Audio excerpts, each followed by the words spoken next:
Adapun mereka dari dulu kerjaannya menimbulkan perpecahan. Datang ke bumi manapun mengadu domba antara kelompok muslimin yang ada di sana, timbul peperangan, timbul kekacauan, timbul keributan. Tapi Nabi Muhammad SAW kerjaannya mendamaikan orang, menjenguk orang sakit, menolong orang yang kesusahan dan timpa musibah, ngasih makan orang yang kelaparan. Kemanusiaan yang sebenarnya adalah Nabi besar Muhammad. Kasih sayang yang sebenarnya Nabi Muhammad SAW, yang menjunjung tinggi hak wanita yang hakiki yang sebenarnya Nabi Muhammad SAW. Dusta yang dikatakan barat dan timur tentang haknya kaum wanita, mereka adalah orang-orang yang paling melecehkan kaum wanita, yang paling merendahkan kaum wanita. Siapa gerangan di rumah mereka yang kaum wanitanya nggak dilecehkan, bahkan dilecehkan oleh keluarga sendiri? Waliyadzubillah min dzalik. Terjadi di mana-mana.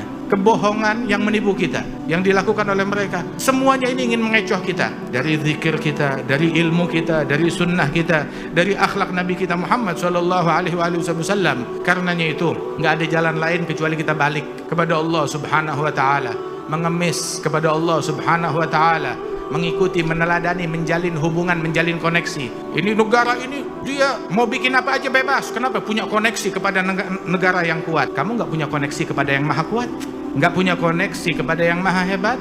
Lau anna li bikum quwwatan aw awi ila ruknin syadid. Rasulullah bilang, sungguh Sayyidina Lut dia sudah merujuk kepada kekuatan yang paling kuat, yang paling kokoh, kepada Allah Jalla Jalaluhu wa Ta'ala ta'zamatuh. Dan kita punya Nabi Muhammad, dan kita punya Allah Subhanahu wa Ta'ala, dan kita punya para aulia, para salihin. Man dakhal fi himakum la yakhaf wa man ta'allaq bihim adrak jami'at tuhaf. Yang masuk di benteng mereka nggak kenal rasa takut sama sekali, nggak ada kekhawatiran, nggak ada bencana, nggak ada musibah. Innama ya'kuludz dhi'b minal ghanam al-ghasiyah. Sesungguhnya serigala menerkam dari kawanan domba, dari domba-domba yang memisahkan diri dari kawanannya. Kita memisahkan diri dari sahabat Nabi Muhammad, kita memisahkan diri dari kawanan keluarga Nabi Muhammad, kita memisahkan diri dari para aulia, para salihin, kita memisahkan diri dari pewaris Rasulullah SAW. Datang musibah yang bertubi-tubi, datang bencana yang bertubi-tubi. Satu bencana datang, kita masih belum sadar. Dua bencana datang, kita masih belum sadar. Dan bencana, sebesar-besarnya bencana adalah terputusnya hubungan dengan Nabi Muhammad. Cuma kita nggak peka, kita nggak berasa. Ditimpa musibah dalam perkara akhlak kita nggak berasa. Ditimpa musibah ketika kita menelantarkan ajaran Nabi Muhammad, kita nggak berasa. Musibah keluarga kita buka-bukaan aurat, kita nggak berasa.